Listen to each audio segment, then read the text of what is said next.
नाज़रीन, अॼो के प्रोग्राम हाणे छा कजे में अॼु टेलीफोन ते मौजूदु आहे क़ौमी अवामी तह जो सरबराह अयाज़ लतीफ़ अली जो। जी अयाज़, गुज़िरियल राति सखर में सहाफ़ी शहीद जान मोहम्मद महर खे बेदर्दी सां क़त्ल थींदड़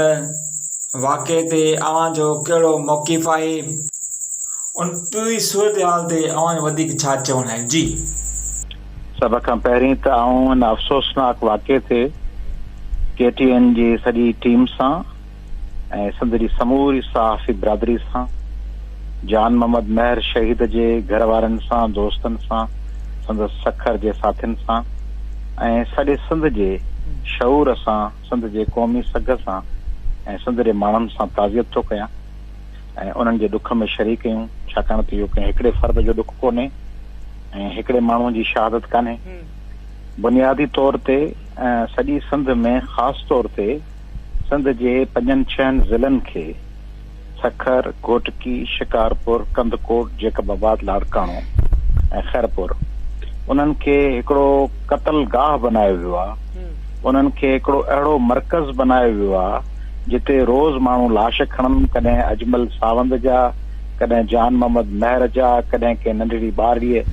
जो दाहूं कूकूं ॿुधण में अचनि धाड़ेलनि जे विच में। हिकिड़ो अहिड़ो माहौल ठाहियो वियो आहे जंहिंमें माण्हू, अॼु मूं कंहिं कंदकोट जे दोस्तनि खां पुछियो पिए, चवनि माण्हुनि पंहिंजा नंढड़ा ॿार स्कूल मोकिलण छॾे ॾिना आहिनि त मथां अॻवा न थी वञनि। सिंध जा सहाफ़ी जान मोहम्मद महर शहीद जहिड़ा उन्हनि हमेशह पंहिंजो आवाज़ बुलंद कयो आहे सिंध जे मज़लूम माण्हुनि लाइ। जान मोहम्मद महर ऐं संदसि चैनल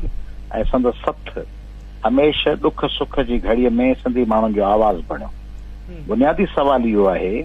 त जेकॾहिं हिकिड़ो आम माण्हू इहो पुछे इंतिज़ामिया खां त जेकॾहिं हिकिड़ो लीडिंग सहाफ़ी ऐं प्रेस सां लाॻापियल, मीडिया सां लाॻापियल, सिविल सोसाइटी सां लाॻापियल उहो हिकिड़े हेॾे वॾे सिंध जे 3 नंबर वॾे शहर में रहंदड़ माण्हू जेकॾहिं ईअं निशानो बणिजे थो त जेको आम माण्हू आहे उन सां छा हशर हूंदो, उनजे तहफ़ुज़ जी पोज़ीशन छा हूंदी ऐं जेके हिनखे गोलियूं लॻियूं आहिनि। मूं जेका इब्तिदाई मालूमात वरिती आहे, असीं सभु इंतिहाई सदमे में आहियूं, तंहिंजे करे मूं इमीडिएटली मालूमात वरिती। उन में ख़बर पई आहे त 3 गोलियूं उनजे सिसीअ वटां लॻियल आहिनि, यानी गिची ऐं निराड़ ते 2 गोलियूं अख वटां। त यानी टारगेट इंजर करणु न हो, ज़ख़्मी करणु न हो, नुक़सान पहुचाइणु न हो, टारगेट हो केस क़त्ल करणु। ऐं क़त्ल करण जे मक़सद सां जेके माण्हू आया उहे ज़ाहिर आहे कंहिं प्लान या इंतकाम जे मामले में न हूंदा, छाकाणि त सहाफ़ियुनि जी कंहिंसां ज़ाती दुश्मनी कान हूंदी आहे। ही टारगेट हो, ही मैसेज आहे सिंध जे जर्नलिस्ट लाइ ऐं ही मैसेज आहे सिविल सोसाइटी लाइ ऐं सोचींदड़ बाशऊर माण्हुनि लाइ त असां उत्तर सिंध खे हिकिड़ो अहिड़ो मर्कज़ बनायूं पिया जंहिंमें जेको पुछंदो सो मारिजी वेंदो। इहो क़बाइलियत ऐं जागीरदारी ऐं सरदारी निज़ाम ऐं ॾोहारियुनि जो गठजोड़ आहे जंहिंजे मथां हुकूमत आहे। हीउ सॼो माहौल गुज़िरियल 15-20 सालनि में जोड़ियो वियो आहे त सिंध जो माण्हू पंहिंजे ज़ाती ज़िंदगी जे तहफ़ुज़ में एतिरो ॾिनल ऐं ख़ौफ़ज़दा रहे जो सिंध जे बुनियादी जमहूरी ऐं इंसानी हक़नि ऐं पंहिंजे रोज़गार ऐं तरक़ी जी ॻाल्हि ठहियो। हू रुॻो हिन में हुजे त आउं अॼोको ॾींहुं जीअरो हूंदुसि या न, जीअं अॼु खां 10-15 साल अॻु में कराची में ॿोरी बंद लाशनि में माण्हू ख़ौफ़ में हो, अहिड़ो ई ख़ौफ़ पैदा कयो वियो आहे सखर डिवीज़न ऐं लाड़काणा डिवीज़न में। पुलिस जी ज़िमेदारी हुई, ज़िले इंतिज़ामिया जी ज़िमेदारी हुई ऐं सिंध हुकूमत जी ज़िमेदारी। सिंध हुकूमत नथी चई सघे असीं हलिया वियासीं पिया, छाकाणि सिंध हुकूमत में जेसीं केयर टेकर वज़ीर आला न अचे, पंहिंजी चार्ज न वठे, तेसीं वज़ीर आला सिंध मुराद अली शाह साहब मौजूदा वज़ीर आला आहे ऐं चीफ सेक्रेटरी ऐं IG ऐं समूरो अमलो मुराद अली शाह साहब जो मुक़ररु थियल आहे। उन जी मौजूदगीअ में इहो कीअं मुमकिन थी सघियो त हिकिड़े सहाफ़ीअ खे इन तरीक़े सां निशानो वठी उन ते हमिलो कयो वञे ऐं जेकॾहिं ॿियूं एजेंसीज़ आहिनि, IB आहे, क्राइम ब्रांच आहे, पुलिस आहे, ॿिया अदारा आहिनि, उन्हनि खे त हर शइ जी ख़बर हूंदी आहे, उहे प्रीएम्प्ट छो न करे सघिया? पुलिस डिपार्टमेंट प्रीएम्प्ट छो न करे सघियो? अॻुवाट तहफ़ुज़ छो न फराहम करे सघियो त हिन सहाफ़ीअ ते हमिलो मुमकिन आहे? जॾहिं त अजमल सावंत जे वाक़े खां पोइ सॼो पढ़ियल लिखियल ऐं बाशऊर तबिको ख़ौफ़ ऐं हिरास में आहे। तंहिंजे करे आउं सम्झां थो त हिन मामले जो फौरन सिंध हाई कोर्ट सगोरीअ खे ऐं सुप्रीम कोर्ट सगोरीअ खे नोटिस वठणु खपे। सिंध हाई कोर्ट जे सिटिंग जजिस जे निगरानीअ में